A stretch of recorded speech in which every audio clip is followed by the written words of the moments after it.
کیا کیا باتیں آتی ہیں دماغ میں, کھوپڑی میں. ابھی میں ایک واقعہ سنایا نا, جس نے مجھے سنایا تو بس میں آنکھوں سے ضبط نہیں کر پا رہا تھا. حضرت مولانا طاری جمیل صاحب کا واقعہ ہے. ایک شخص آیا مجھ سے ملنے کے لیے, خواجہ سرا ہے. میں تو پہلی دفعہ زندگی میں کوئی خواجہ سرا مجھ سے ملا. میں سمجھا کہ پراپر آدمی ہے, اتنی بڑی اس کی داڑھی اور رنگ ماشاءاللہ بڑی مردانہ وجہ. لیکن جب بات چیت کا انداز ہوتا ہے تھوڑا سا, وہ ایٹیٹیوڈ سے اندازہ ہو گیا کہ یہ مکمل مرد نہیں ہے. تو اس نے مجھے خود بتا دیا میں خواجہ سرا ہوں. میں نے کہا بھائی ہم سے ملنے کے لیے کیسے آئے آپ, اتنی بڑی داڑھی آپ کی. اس نے اپنا جو واقعہ سنایا نا, میں 3 دفعہ وہ واقعہ سناتے ہوئے رویا ہوں.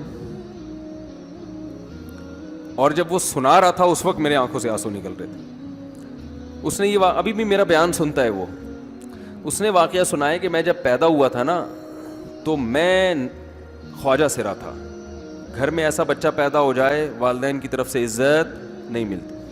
جب 10-12 سال کا ہوا تو نہ بھائی مجھے عزت دے رہا ہے اور نہ میرا والد مجھے عزت دے رہا ہے. میں بھائی کے ساتھ کہتا ہوں مجھے باہر لے کے جاؤ تو وہ کہتے ہیں لوگ میرا مذاق اڑائیں گے تمہیں دیکھ کے. ظاہر ہے اس کی حرکتیں تھوڑی زنانہ لڑکیوں والی حرکتیں ہوتی ہیں. اور والد بھی کہیں محفلوں میں نہیں لے کے جا رہے, ایک مذاق اڑایا جاتا ہے. کہنے ایک دفعہ میں کہیں گزر رہا تھا تو یہ جو ہوتے ہیں نا خواجہ سراؤں کی پوری ایک جماعت تھی, انہوں نے مجھے پہچان لیا, دیکھا اتنا اچھا. اس وقت نہ اس کی داڑھی, اور یعنی اس میں خواتین والی ہی علامتیں تھیں زیادہ.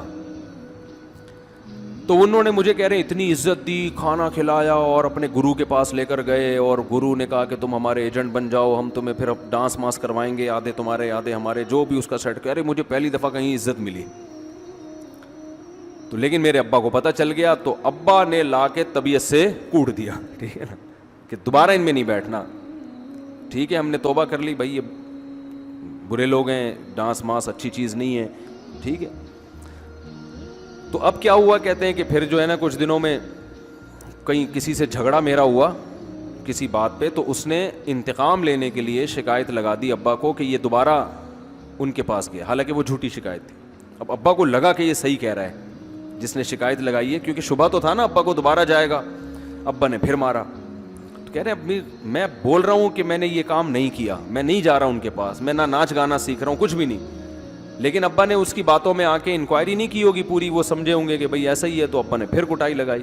تو اس کے دل میں منفی جذبات پیدا ہو گئے اور یہ گھر سے بھاگ گیا کہ بھئی مجھے ویسے تو عزت نہ یہاں مل رہی ہے اور میں ذلت برداشت بھی کر رہا ہوں, تو بھی کہہ رہے میں وہاں چلا گیا. تو جب میں وہاں گیا ہوں نا خواجہ سراؤں کے ہاں, تو وہی گرو اور ڈانس, اور پھر اس نے مشہور کچھ ایکٹروں کے نام بتائے جن کے ساتھ ہم ڈانس کرتے تھے, اور پیسے آنا شروع ہو گئے, آدھے گرو کی جیب میں آدھے ہماری, اور ہٹو بچوں. لیکن ظاہر ہے یہ کوئی عزت دار راستہ تو نہیں ہے نا. کہہ رہے ہیں کہیں سے تبلیغی جماعت میں حضرت مولانا طاری جمیل صاحب آ گئے, انہوں نے اجازت مانگی, ہمارے گرو کو پیغام بھیجا بھائی مجھے ایک دفعہ یہاں آ کے دعوت دینے. تو اس نے اجازت دے دی, آ جاؤ بھائی.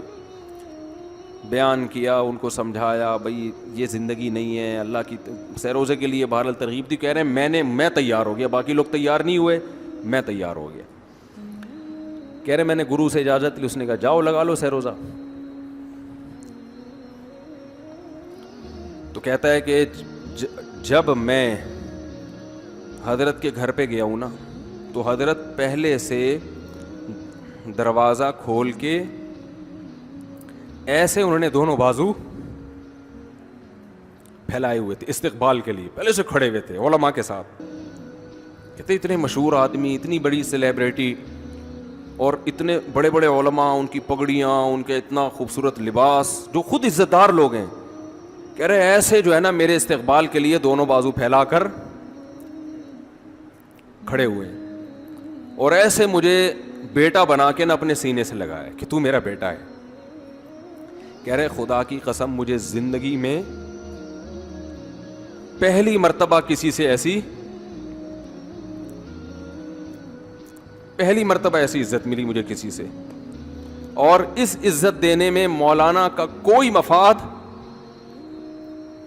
بولو بھائی, کچھ بھی, بلکہ ذلت ہوگی نا. لوگ کہتے ہیں خواجہ سرا کو بیٹا بنایا ہوا ہے, اور اس وقت تو اس میں بیچارے میں کچھ زنانہ سی علامتیں بھی تھیں. تو خواجہ سرا کو کیا دے رہے ہیں, عزت دے رہے ہیں. کیا کسی تاجر پہ محنت کرو تو تھوڑا چندہ دے دے گا مدرسے, وہ ایسا ہی ہے نا. اور کسی افسر پہ محنت کرو تو تعلقات کیا ہو جائیں گے. جب وہ دین پر آئے گا تو اس سے کیا فائدہ. اس کو تو باپ ایسے ان لوگوں کو ریجیکٹ کر دیتے ہیں. بھائی اپنانے سے کہہ رہے مجھے یہ اپنا رہے ہیں, ایسے سینے سے لگایا انہوں نے, اور مجھے سہروزے کی جماعت میں اپنے ساتھ لے کر گئے, کھلاتے تھے, بڑا خیال رکھوایا میرا. کہہ رہے اس کے بعد پھر میں نے گرو سے اجازت لی. وہ گرو چھوڑتے تھوڑی, ان کو پیسے ویسے دیے, جان چھڑائی نا, وہ بھی غلامی کی طرح نکلنا پڑتا ہے.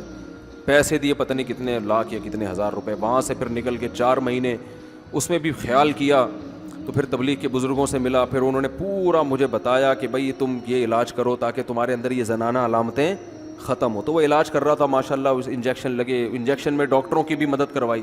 یہ ایسی این جی او ہے میرے بھائی جس کو کوئی بھی این جی او نہیں کہتا, نہ ان کے کوئی اشتہار آ رہے ہیں. کتنے لاکھوں لوگوں کو اس طرح سے یہ لے کر بھی آئے اور ان کے مسائل بھی حل کیے, مگر نہ کوئی ویڈیو بن رہی ہے, نہ کوئی اشتہار آ رہا ہے. یہ تو اس نے خود مجھے بتا دیا نا, اور اس نے کہا ایسے سینکڑوں لوگوں کے ساتھ ہوا ہے. تو اس کی ماشاءاللہ اب داڑھی نکل گئی. اس نے کہا آہستہ آہستہ میں اللہ سے امید ہے کہ مکمل مرد بن جاؤں گا میں. تو یہ ہے وہ دعوت جس میں آپ کا کوئی مفاد بولو نہیں ہے. تو دعوت کے کام میں جب تک اس درجے کا اخلاص نہیں ہوگا, اس وقت تک آپ کی دعوت میں جان پیدا نہیں ہوگی.